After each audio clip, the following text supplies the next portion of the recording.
થોડું જવાબ. હવે મોર્નિંગમાં જ્યારે અમને તો ખબર જ હતી કે મુખ્યમંત્રી આવવાના છે, બરાબર, એટલે અમે ત્યાં સર્કિટ હાઉસ ગયા, ત્યાં અમને ના મળ્યા ને એટલા માટે અત્યારે ત્યાં અમે સામેથી ગયા છે એમને મળવા માટે. મુખ્યમંત્રી આવવાના છે, વડોદરા આવવાના છે, કઈ રીતે ખબર પડી અને પછી શું થયું? આપ ત્યાં પહોંચ્યા પછી? હવે મુખ્યમંત્રી આવવાના હતા એ તો જાહેર જ હતું, જનતાને જાહેરમાં જ કહેવામાં આવ્યું હતું. પ્લસ આવી રીતે તમે ન્યૂઝમાં પણ જોઈ શકો છો કે એ રીતે પણ કહેવામાં આવ્યું હતું કે જાહેર આમંત્રણ છે, બરાબર, તો એ દ્વારા અમે ગયા છે એમને મળવા માટે. ના, કોઈના ઈશારે નથી ગયા. અમને અમારા બાળકો પ્રત્યે ન્યાય મળે કે અમે એ સીએમને રજૂઆત કરીશું તો એ અમારે કંઈક ઉપરની પહોંચ હશે તો અમે જલ્દીથી અમને ન્યાય મળશે એ આશાથી અમે ગયા હતા. તો બેન, આપે પહેલા આવાસનો મુદ્દો મૂક્યો અને પછી આ મુદ્દો મૂક્યો. તો આવાસનો મુદ્દો મૂક્યો એમાં શું છે? આજે વડોદરાની એક નાગરિક તરીકે તો હું ગરીબ મધ્યમ પરિવાર છું અને ગરીબોને જરૂર છે, મધ્યમ પરિવારને પણ મકાનની જરૂર છે, તો હું એને રિલેટેડ હું મારા બાળકનું પણ વિચારું છું, વડોદરાનું પણ વિચારું છું. તો મને કહેવાનો તો હક છે જ ને કે ભાઈ 10 વર્ષથી હું આજવારોડ અમે લોકો પિયર મારું ત્યાં હું 10 વાર જવું આવું તો મને તો દેખાતું જ છે.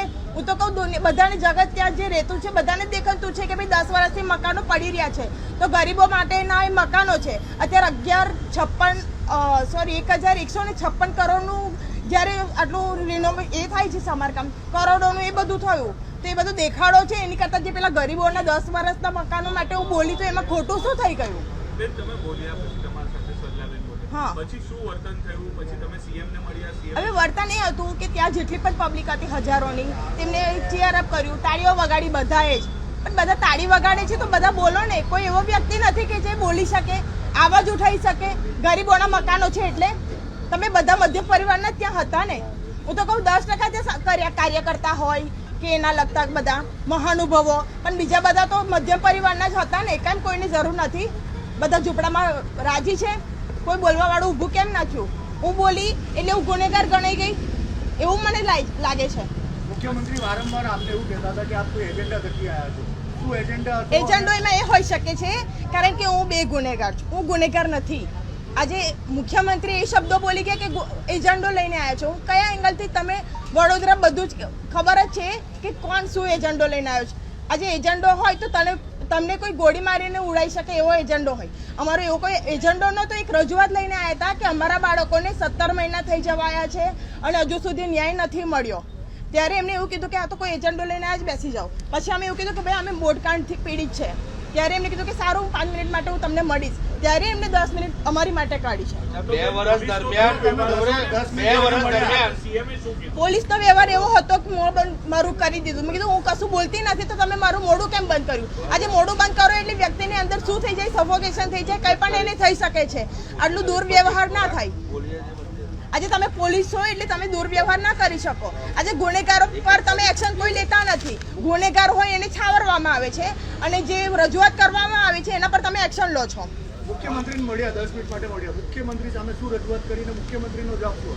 મુખ્યમંત્રીને એ તો પહેલાં એવું કહે છે કે તમારથી આવી રીતે ના બોલાય. તો સર, અમે જ્યારે સર્કિટ હાઉસ તમને મળવા આવ્યા ને ત્યારે અમને ત્યાંના અધિકારીઓએ મળવા નથી દીધા કે ના ભાઈ આ બોટકાંડ પીડિત છે, એમને મળવા દેવામાં નહીં આવે. એના પછી જ્યારે એ અંદર સર્કિટ હાઉસમાં એન્ટર થાય છે ને અમને તો બહાર કાઢી નાખવામાં આવે છે ને 15 જ મિનિટમાં એ એન્ટર થાય. તો એ દિવસે જો અમને મળવા દીધા હોત ને તો કાલે અમારે આવી રીતે રજૂઆત ના કરવી પડત. બરાબર છે? એ દિવસે જો અધિકારીઓએ 10 મિનિટ માટે કે 5 મિનિટ માટે પણ અમને જો એમની સામે રજૂઆત કરવા દીધી હોત ને તો કાલે આ રીતનું ના થાત. અત્યાર સુધી તમે 2 વર્ષ થયા, મુખ્યમંત્રીને કેટલી વાર મળવાનો પ્રયત્ન કર્યો? ગાંધીનગર ગયા, શું જવાબ અમે ગાંધીનગર ગયા છે ત્યાં પણ અમને રિસ્પોન્સ નથી મળ્યો. પ્લસ તે દિવસે સર્કિટ હાઉસમાં પણ અમે લોકોને બહાર કાઢ્યા છે અને તૈયારીમાં એમને ખબર જ હતી કે સાહેબ આવવાની તૈયારી છે, સીએમ આવવાની. અમે જોઈએ છીએ, હું ત્યાં જ ઊભી રહું છું. હું એકલી, બીજા 4 પેરેન્ટ્સ હતા, અમે ત્યાં જ ઊભા રહીએ છીએ 12 વાગ્યા સુધી, જ્યાં સુધી અડધો કલાકમાં એ એન્ટર થઈ જ જાય છે. અમે બધું જ જોયું છે. અમે એ વખતે હોબાળો મચાઈ શકત, પણ હવે એ વખતે ના થયું. હવે કાલે અમે સામેથી મળવા ગયા. તમે એક સૂચક સાડી પહેરીને આવ્યા, કેસરી સાડી પહેરીને આવ્યા, એ શું દર્શાવે? એમાં સાડી નહીં ને એને કોઈ લેવા દેવા જો કે હોવો જ ના જોઈએ. તમારા લોકોનો પણ એક મોટો હોવો જોઈએ કે શેના રજૂઆત માટે ગયા, શેના લીધે અંદર ગયા છે. કેમ એમને એવી રીતે સાડી પહેરીને જવું પડ્યું? દરેક વ્યક્તિ એવું જ વિચારે છે કે ભાઈ હું કઈ રીતે એમને રજૂઆત કરવા જઈ શકું છું, તે રસ્તો એ અપનાવવાની જ છે. મુખ્ય માંગ શું હતી તમારી જે માંગ અમારી એ હતી કે 17 મહિના થઈ ગયા, હજુ કોમ્પન્સેશન બાળકોને મળ્યું નથી. બરાબર, ફર્સ્ટ ઇન્સ્ટોલમેન્ટ 2 મહિના પહેલાં 30 માર્ચે પડવાનું હતું, જે હજુ પડ્યું નથી. આજે હિયરિંગ હોય ને તો મોર્નિંગમાં હિયરિંગ પતે એટલે તૈયારીમાં અડધો કલાકમાં અમને હાઈકોર્ટમાંથી પણ મેસેજ આવી જાય છે અને કોર્ટમાંથી પણ મેસેજ આવી જાય છે કે તમારા બાળકોનું આ રીતનું આજે હિયરિંગ થઈ છે. તો અમને આવી રીતે કોમ્પન્સેશન મળે તો પણ અમને ખબર તો પડવી જોઈએ ને. જ્યારે એવું સાંભળવા અધિકારીઓ કહે છે કે ભાઈ કોમ્પન્સેશન મળી ગયું છે અને કોર્ટને આપી દીધું છે, તો અમને જાણ કેમ નથી થઈ? શું એ સિક્રેટલી છે કે આ કંઈક અમને ધ્યાનમાં દોરવાનો માર્ગ એ કરી રહ્યા છે? સીએમ તમને કેટલા મિનિટ મળ્યા, એ શું કહેતા હતા, તમે શું રજૂઆત અમે 10 મિનિટનો ટાઈમ આપ્યો.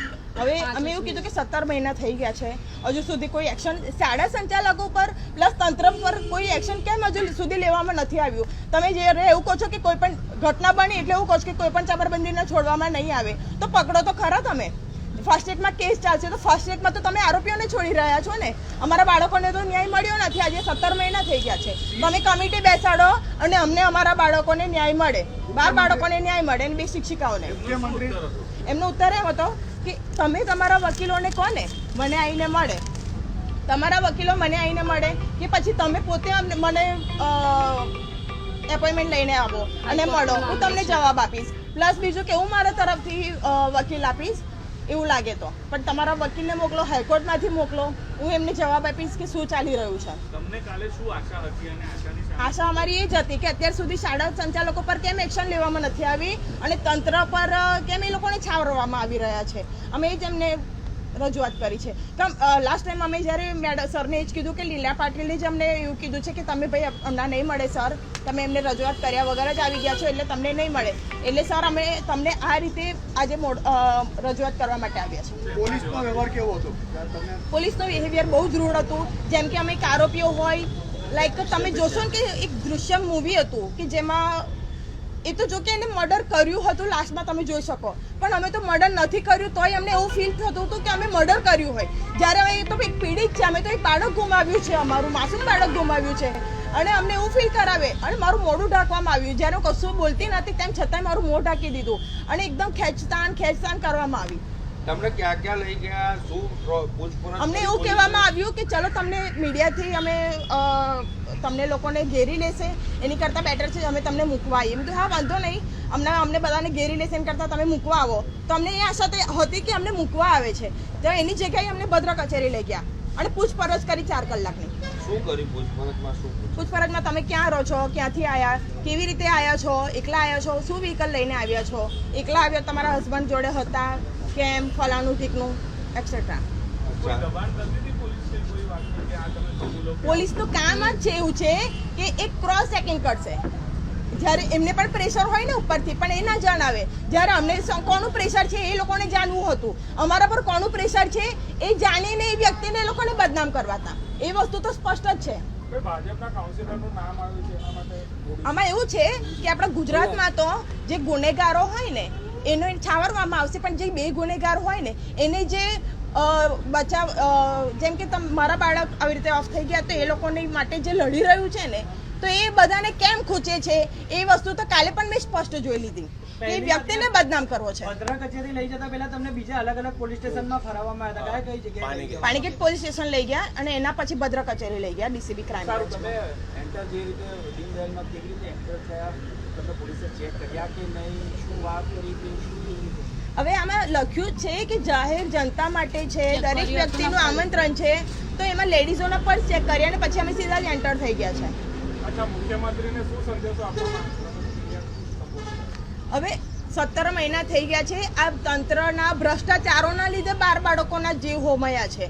1156 કરોડોના તમારા એ હોય છે, તમે એનું ઉદ્ઘાટન કરો છો, પણ આ માસૂમોના જીવ જાય છે ભ્રષ્ટાચારીઓના લીધે.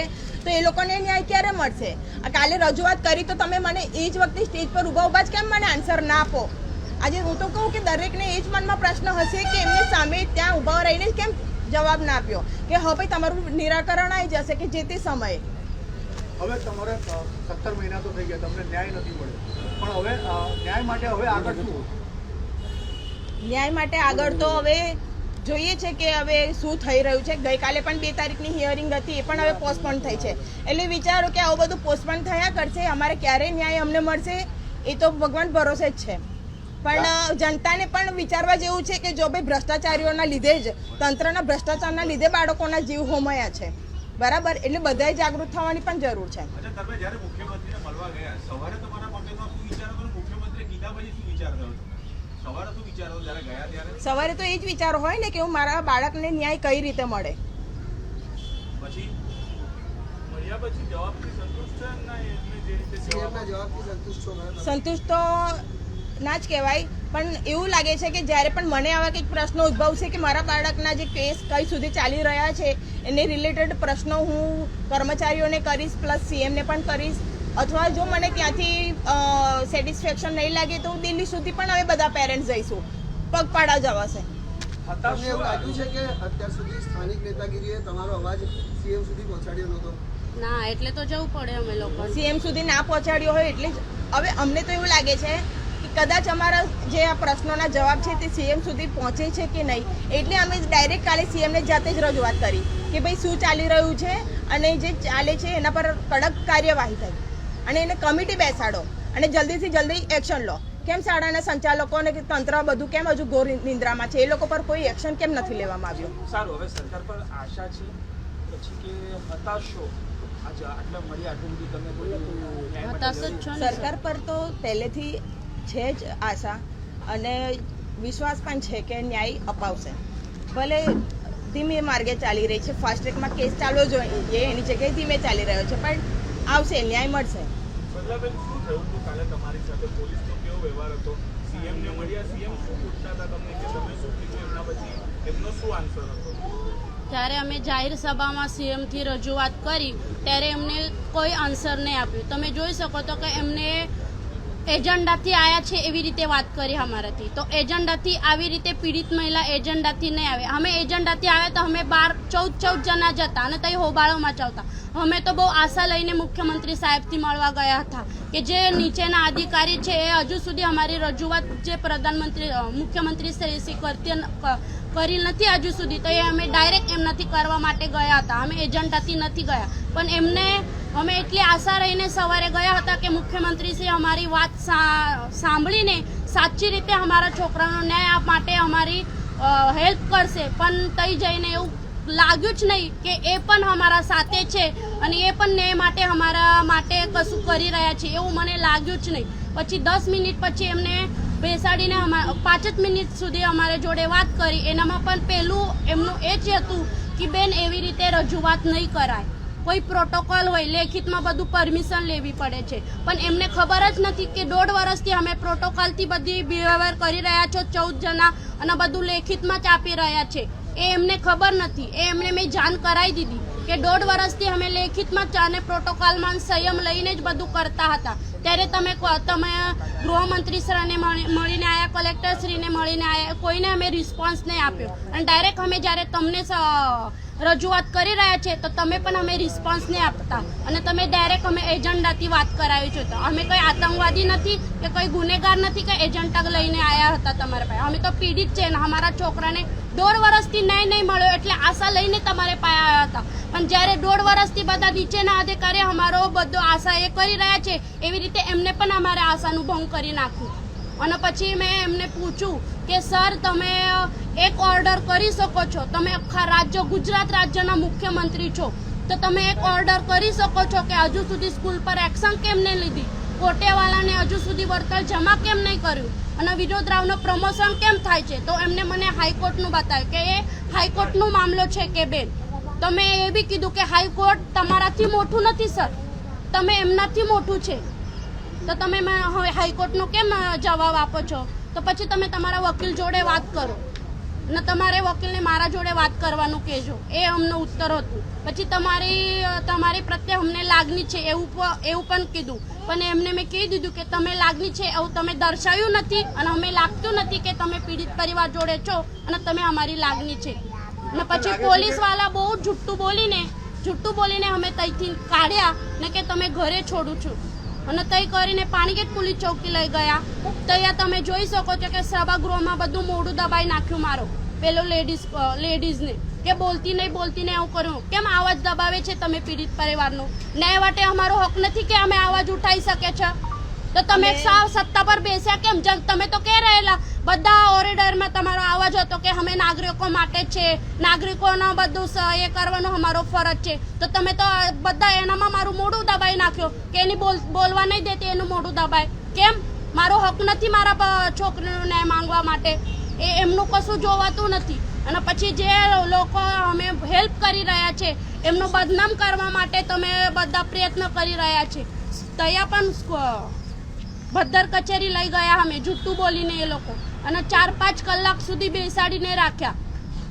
મોબાઈલ ટ્રેસ કર્યું, સાડી કેમ પહેરી, ખેસ કેમ પહેર્યો, બાઇક પર કેમ આવ્યા, આવા એટલા ખરાબ પ્રશ્ન વિચારાય એને કે જેની કંઈ હદ નહીં, જેનો કંઈ પૂછવાનું એમને એ જ નથી કે એટલું એમનો મગજમાં હોવું જોઈએ કે પીડિત પરિવાર છે, છોકરાઓના ન્યાય માટે આવ્યા છે, એ વારે ઘડી દરખાસ્ત કરે છે, એમની કોઈ માનતું નથી એટલે આવ્યા હશે.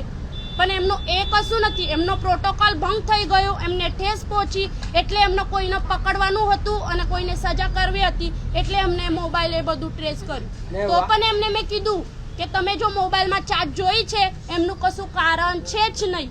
એ ચાટ મેં એમને પોતાને ફોન કર્યું છે અને મેં જ એમનાથી જાણ કરીને કીધું છે કે મને એવું લોકસત્તા ન્યૂઝ પરથી ખબર પડી છે કે સર આવવાના છે અને હું જવાની છું, તો તમે કન્ફર્મ છે એ ન્યૂઝ એ મને કહેજો. ખાલી એટલી જ અમારી વાત થઈ છે. પણ એ લોકોને એમને બદનામ કરવાનું હતું એટલે એ લોકો એમના પર ઢોળે છે.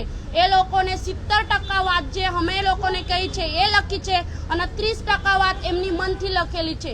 એમને આવું લખ્યું છે કે આશીષ સરને હોબાળો કરવાનો કીધો છે, પણ એમને અમે હોબાળો કરવાનો કીધો જ નહીં. તમારે ચેટિંગ જોવી હોય તો તમારે છે ને 16 વર્ષથી જે અમે એમની જોડે ચેટિંગ કરી રહ્યા મરજીથી છે, ગયા જ મેસેજ નહીં. કરી રહ્યા છે, જે વોઇસ મેસેજ કે જે ગમે તે હોય અમે ફોન કરી રહ્યા છે, મેસેજ કરી રહ્યા છે, તો તમે 16 વર્ષથી છે જે થઈ રહ્યું છે તે જોવો ને.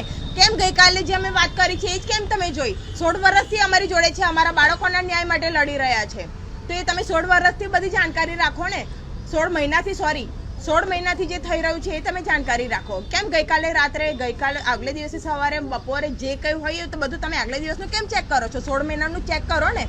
અને મારું એ પણ અને કહેવાનું બીજું છે કે અમે તમે એવું જ્યારે લાગે છે બાળકોની માંગણી માટે અમે જ્યારે અવાજ ઉઠાવ્યો હતો ત્યારે ત્યાંના કાર્યકર્તાઓ એવું કહે છે પેલું વંદે માતરમ, તો શું અમારો કોઈ હક નથી? અમે ગુમાવ્યા છે એટલે અમે તો બોલવાના છે, તો એમાં તમારો કોઈ હક નથી કે તમે નારાઓ ચાલુ કરી દો. માસૂમોના જીવ હોમાયા છે, બરાબર છે, એમાં તમે નારા લગાવો તો જે યોગ્ય નથી. આપને લાગે છે કે માની મમતા સામે મુખ્યમંત્રીનો પ્રોટોકોલ હાવી પડ્યો? બની શકે. આજે અમે 12 બાળકો ગુમાવ્યા છે, 12 માતાઓ દુઃખી છે. એટલે વિચારો તમે કે આ ભ્રષ્ટાચારીઓના લીધે બીજી માતાઓને દુઃખ ના પહોંચે, બીજી માતાઓ ભ્રષ્ટાચારીઓના લીધે આવી રીતે ભોગ ના બને, એની માટે તો જાગૃત થવું પડે ને, બોલવું તો પડશે જ ને. હવે એમાં પ્રોટોકોલ જાય કે ના જાય એ કોઈ માને નહીં દેખાય. માને પોતાનું બાળક ગુમાવ્યું છે ને એટલે એના ન્યાય માટે એ બોલવાની જ છે. અચ્છા, વકીલ સાથે તમારી શું વાત છે? તમારા જે વકીલ છે એમને હવે શું આગળ તમે? વકીલ જોડે અમારી કોઈ વાત તો નથી થઈ જોકે, બટ હવે અમારો કેસ ક્યાં જે નેક્સ્ટ હિયરિંગમાં હશે ત્યારે એના પ્રત્યે શું હિયરિંગમાં ચાલ્યું છે એના રિલેટેડ જ વાતચીત થશે. તમારા બંનેના મિસ્ટરને પણ પોલીસે અટકાયતમાં લીધા છે, તમારે વ્યવહાર થયો. મેં સવારે તે મારો પ્રોગ્રામ હતો સીએમના સાહેબ, સીએમના સાહેબ મારો પ્રોગ્રામ હતો વગાડવાનો. હા, સીએમના ઉસ ગાર્ડનમાં હતો પ્રોગ્રામ મારો. તો મેં નાસિક ઢોલ લઈને વગાડા ગયો થઈ. તો અમે સીએમ સાહેબનો ઉસ ગાર્ડનમાં હતો, નાકા સીએમને અંદર લઈ જવાનું હતું. અમે 6 જણ મારા ગ્રુપમાં લઈ ગયેલો વગાડવા માટે.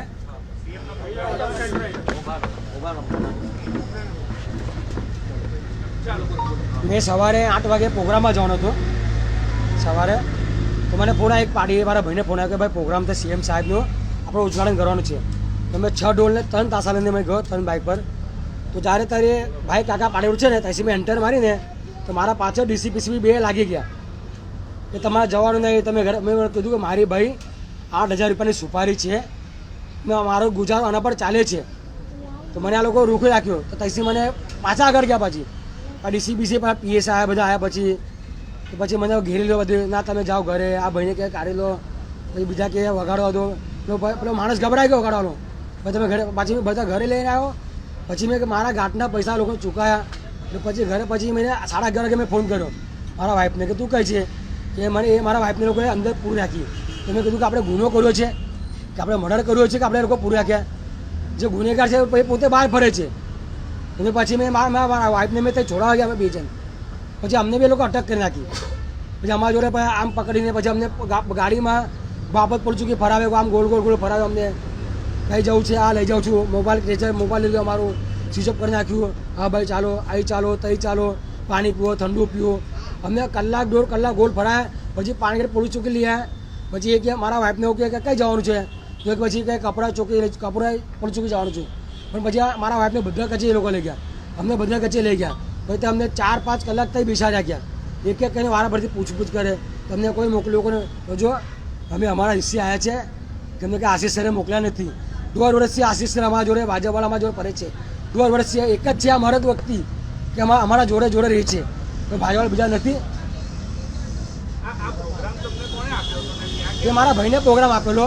મારા ભાઈને જાણ કરી કે આપણે જવું છે કે આપણું ઘર આના પર ચાલે છે. તમે જ્યારે એન્ટર તારે પર ડીસીપીસી રોકી લીધું 4 રસ્તે કે ભાઈ તમે જાઓ.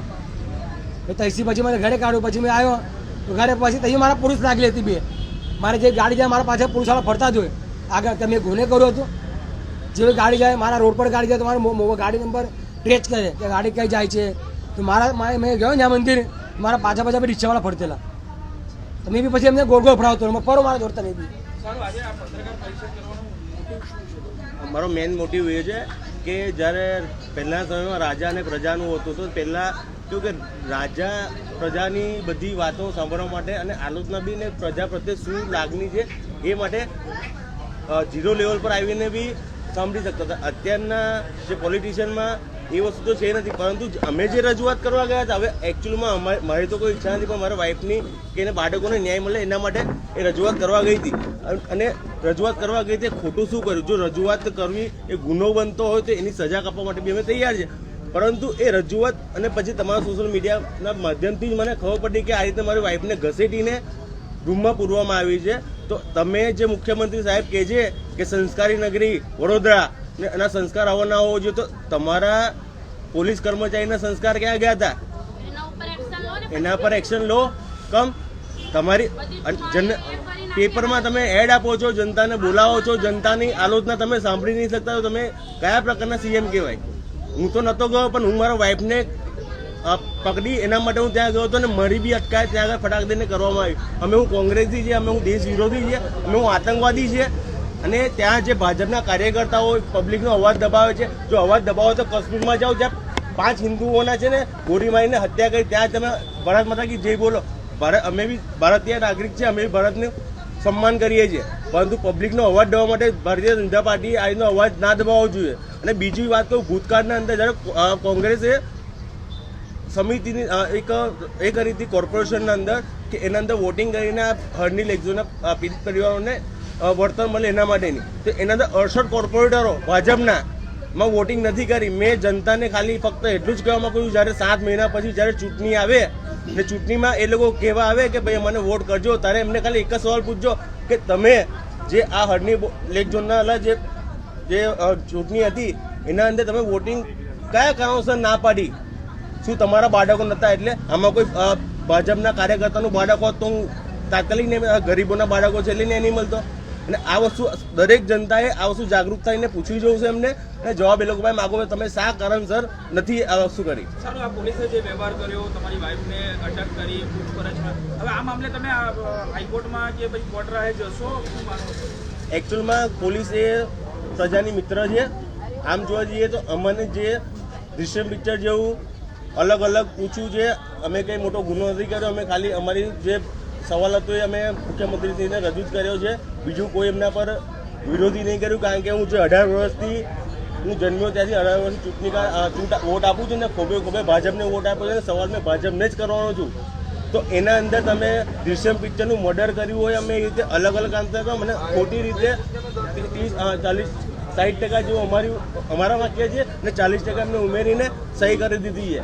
હવે આ વસ્તુ રિયલમાં પોલીસ પન્નામુમાં અને એ અમારા સપોર્ટમાં જ છે. આ કેસમાં એ વધારે કાર્ય કરી રહ્યા છે. પરંતુ એ વસ્તુ અમારા પ્રત્યે આવું ખોટું કામ કર્યું મને થોડું મનદુખ થયું. કારણ કે પોલીસ તો જનતાની મિત્ર છે અને એવી રીતે પણ આ વસ્તુ નેગેટિવ વસ્તુ ના કરી શકાય. અમે મુખ્યમંત્રીને ખાલી અમારો અવાજ અમે ખાલી એક એ કરવા ગયા હતા, બીજું કશું તો કરવા ગયા. સવાલ મારો એ છે કલ્પેશભાઈ કે આ પ્રકારે કૃત્ય કર્યું છે, જાહેર મંચમાં તમારા ધર્મપત્ની છે એની પર મોત દબાવવાનો પ્રયત્ન કર્યો, તો આ મામલે કાયદાકીય લડત લડશો? મારો સવાલ એ જે કાયદાકીય જે લડત છે, અમારા વકીલ સાથે અમારી કોઈ વાત થઈ નહીં આવી છે, કારણ કે કાલે સાંજ તો આ લોકોને છોડવામાં જ થઈ ગઈ, એટલે અમારી કોઈ વાત નહીં થઈ. અમારા એડવોકેટ શ્રી સાથે અમે વાત કરીશું અને જે કંઈ એમાં પગલાં લેવાના હશે અમે 100% લઈશું, કારણ કે પોલીસનું કામ હોય કે જે ગુનેગાર આરોપી હોય એ લોકોની અટકાયત કરે. મને નહીં લાગતું કે ઋષિ વાડિયાને 4 કલાક સુધી બેસાડીને આ રીતનું વર્તન કર્યું હોય. મને નહીં લાગતું કે રાજેશ ચૌહાણ સાથે આ રીતનું આ વર્તન કર્યું હોય. જ્યારે અમે લોકો મુખ્યમંત્રીશ્રીને 2.5 મહિના પહેલાં મળવા ગયા હતા, સર્કિટ હાઉસમાં અમે જતા રહ્યા, ત્યાં અમને બેસાડ્યું. લીનાબેન પાટીલ સાહેબે અમને આશ્વાસન આપ્યું કે તમે અત્યારે જતા રહો, પ્રોટોકોલે સાહેબને આવતા વાર થશે, બહુ મોડું થઈ જશે, પછી લેટ આટલી નાઇટ સાહેબને હેરાન કરવું સારું ના લાગે. તો અમે એ વસ્તુ સમજ્યા કે અમારા પ્રદેશના મુખ્યમંત્રી છે, એમને આ રીતે હેરાન ના કરવું જોઈએ, રાત્રે અડધી રાતે હેરાન ના કરવું જોઈએ. અમે જતા રહ્યા, અમને આશ્વાસન આપ્યું કે 2 દિવસ પછી તમે આવો અમારી ઓફિસે, અમે તમારી જે પણ લીગલ પ્રોસેસ છે એ કરવા અમે તૈયાર છે. પરંતુ જ્યારે અમે 2 દિવસ પછી ગયા, અમને જે ટોન તે દિવસે હતું એના કરતાં એકદમ વિરુદ્ધ 90 ડિગ્રી પર એમનું ટોન હતું. એટલે અમે ત્યાં સમજી ગયા કે ભાઈ હવે કશું થવાનું નહીં. અને જ્યારે અમને જાણ થઈ પેપર ન્યૂઝ માધ્યમથી કે ભાઈ મુખ્યમંત્રી શ્રી આવવાના છે, તો અમે નક્કી કર્યું આ બહેનોએ કે અમે જઈશું. હવે હાસ્યાસ્પદ વાત એ છે કે પોલીસ ઇન્ક્વાયરીમાં 4 કલાક સુધી પ્રશ્ન એ હોતી હતી કે ભાજપની ખેસ તમારા પાસે આવી ક્યાંથી. તો એ સાહેબને હું જણાવવા માંગુ છું કે સાહેબ આ વડોદરા છે, આ ભાજપને પેદા કરનાર સિટી છે, અહીં બીજા ઘરે ભાજપની ખેસ હોય જ. જો તમે એક 100 ઘરના મોહલ્લામાં જશો ને તો ત્યાં 50 ખેસ તો મળશે જ ભાજપની. અહીં કોઈના હોદવાની જરૂર નહીં ભાજપની ખેસ. ને બીજી વસ્તુ કે આમાં જબરજસ્તી આશીષ જોશીનું નામ એ લોકો સાંભળવા માંગતા હતા કે તમે આજે ગયા જે વાલીઓ હતા 4, મેં તો નહોતો, પણ આ લોકોની વાત મેં સાંભળી. તો એ વાતમાંથી તમને ખબર પડે કે પ્રેશર ક્રિએટ કરવામાં આવ્યું કે ભાઈ તમે આશીષ જોશીનું નામ લો. હવે આ લોકોએ જેવો આશીષ જોશીનું નામ લીધું તો એ રેકોર્ડ કરી લીધું. હવે એ રેકોર્ડ કરવાની શું જરૂર? અમે પીડિત છે. 18 જાન્યુઆરી 2024 રોજ આ ઘટના થઈ, 16 મહિના થઈ ગયા. આજે તમે બતાવી શકો છો અમને કે અમે કોઈ ગેરકાયદેસર કૃત્ય કર્યું હોય કોઈ? આટલી વાર પ્રદેશમાં આવ્યા છે નેતાઓ, અમે કોઈ દિવસ એમને કાળા ઝંડા સુધાઈ નહીં બતાવ્યા. જ્યારે 18 તારીખના રોજ છોકરાઓ મર્યા ને ત્યારે 3 કલાક સુધી એમની ડેડ બોડી ત્યાં દવાખાનામાં મૂકી રાખી હતી. શા માટે મુખ્યમંત્રી શ્રી આવે છે અને તમને ત્યાં આગળ કીધું અમને કે કોઈ ચબલબંધીને છોડવામાં નહીં આવે? તો અમે આજ પ્રશ્ન અમે એમને પૂછીએ છીએ કે તમે અત્યાર સુધી શું કર્યું છે? અમારું જવાનું મેઇન મોટિવ એ જ હતું કે જે વાયદો કરીને 18 તારીખે મુખ્યમંત્રી શ્રી અને ગૃહમંત્રી શ્રી ગયા હતા અમને વાયદો કરીને કે ભાઈ કોઈ પણ ચમરબંધીને છોડવામાં નહીં આવે. તો અમારું પ્રશ્ન એ જ હતું કે સાહેબ આ ચમરબંધીઓ તો બધા જામીન પર છે અને સ્કૂલ ઉપર તો તમારા મ્યુનિસિપલ કમિશનર કાર્યવાહી કરવા તૈયાર નહીં. આજે 1 વર્ષ જ્યારે પૂરું થયું અમે પોતે ગયા હતા મ્યુનિસિપલ વિજય જે રાણા હતા જે અત્યારે બદલી થઈ ગઈ, એમના પાસે અમે પોતે ગયા હતા. તો બોલો અમે કાર્યવાહી કરી છે, પણ શું કાર્યવાહી કરી એ બતાવો તમે. અમે રાત્રિ દરમિયાન પોલીસનો કોઈ વ્યવહાર કરવામાં આવ્યો હતો? રાત્રે જો કાલે રાત્રે તો પરમ દિવસે રાત્રે અમારા એક પેલા પંકજભાઈ શિંદે છે ને એમનું મને કોલ આવ્યું હતું કે ભાઈ એમના ત્યાં કોઈ ડિસ્ટર્બવાળા આવ્યા છે. તો એનું કારણ મને કંઈ સમજણ નહીં પડતી. ની બીજી વસ્તુ એ કે તમને તમારા માધ્યમથી આખા ગુજરાતની સરકારને હું જણાવવા માગું છું કે 18 જાન્યુઆરી 2024ના રોજથી અમે જે કંઈ કામ કરી રહ્યા છે એ અમારા એડવોકેટ શ્રી હિતેશ ગુપ્તાના આદેશો અને એમના દિશા નિર્દેશ છે જે અમને ગાઈડલાઈન આપે છે એ રીતનું અમે કામ કરી રહ્યા છીએ. આમાં કોઈ પોલિટિકલ માણસ અમારા સાથે ઇન્વોલ્વ નથી. ને બીજી વસ્તુ આશીષ જોશીનું કામ એટલું હતું, એમની પહોંચ એટલી હતી કે ભાઈ એ ખાલી મ્યુનિસિપલ કમિશનર કે પોલીસ કમિશનર શ્રી સુધી મલાઈ શકે. રાજ્યના મુખ્યમંત્રીને મલાવવાનું કામ ધારાસભ્યનું હોય, જે ધારાસભ્યને તો મને લાગતું નહીં કે 12 પીડિતનું નામ ખબર હશે. પીડિત છોડો, 14 જે મૃત્યુ પામેલા છે ને એ તમે એમને જઈને પૂછી શકો છો કે 14 લોકોનું નામ વગર દેખે બોલો. હું ગેરંટી સાથે કહું છું ધારાસભ્ય જે અહીંના ધારાસભ્ય છે એમને 14 પીડિતનું નામ નહીં ખબર હોય તો એ કેવી રીતના અમને મુખ્યમંત્રીથી મલાવશે? એટલે અમે જાતે અમે ગયા ને હજી પણ જરૂર પડશે અમે મળવા જઈશું. અને આના ઉપર કોઈ એક્શન નહીં લેવાયું તો અમે પગપાળા અહીંથી નરેન્દ્ર મોદી સાહેબને મળવા જઈશું દિલ્હી. એ તમારા માધ્યમથી હું આખી ગુજરાતની સરકારને જણાવવા માંગુ છું કે જો તમે કોઈ એક્શન નહીં લો તો અમે દિલ્હી સુધી ચાલતા જવાની અમારી તૈયારી છે. ચર્ચા તો બધા સાથે થઈ છે સાહેબ, ભાજપ પ્રમુખ સાથે પણ થઈ છે, પણ ખાલી એ ચર્ચા જ થાય છે. આપણા જ્યારે હેમાંગ જોશી સાહેબ જ્યારે સાંસદ બન્યા ને ત્યારે એમને રાજકોટના પીડિત યાદ આવ્યા પણ વડોદરાના પીડિત યાદ ના આવ્યા. તમે અમને પૈસા તમારી સહાય નહીં જોઈતી, પણ તમે આવીને અમને એવું કહેતા ને કે કલ્પેશભાઈ હું તમારા જોડે છું, તો અમારી હિંમત વધી જતી. પણ દુઃખની વાત એ છે કે અમને એવું લાગે છે કે વડોદરાની સત્તા જે સત્તાધારી જે નેતાઓ છે એ ઈચ્છતા જ નથી કે હરની બોટકાંડના પીડિતોને ન્યાય મળે. એ લોકો અમારી અવાજ દબાવવાનું જ કામ કરી રહ્યા છે. અત્યાર સુધી અમારી અવાજ બુલંદ કરવાની તો કામ નહીં કર્યું, પરંતુ જ્યાં ત્યાં જઈને એ પ્રેશર ક્રિએટ કરે છે. અમને સાફ દેખાઈ રહ્યું છે, કારણ કે જ્યારે સ્કૂલે કલેક્ટર શ્રીને જે ફેક ડોક્યુમેન્ટ આપ્યા છે, એવું તમને ફેક ડોક્યુમેન્ટ બતાવું, તમે જોતા સમજી જાઓ કે ભાઈ આ ફેક સિગ્નેચર છે. એ FSL રિપોર્ટના નામે અત્યાર સુધી કોઈ કાર્યવાહી નથી થઈ. અમે જાણીએ છીએ કે FSL રિપોર્ટ જરૂરી છે, પણ અમારા જ કેસમાં કમ આટલી લેટ થાય છે? બીજું કોઈ કેસ હોય તો રાતોરાત રિપોર્ટ આવી જાય છે તમારા પાસે, તો આમાં કમ નહીં આવતી રાત?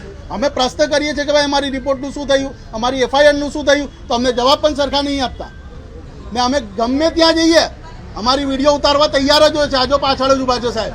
અમે કોઈ ખોટું સરકાર વિરુદ્ધ કામ નહીં કરતા સાહેબ. ને તમને આ વિડીયો જોઈએ તો હું પોતે મોકલી દઈશ, પણ આ તો અમારી પીડા છે સાહેબ.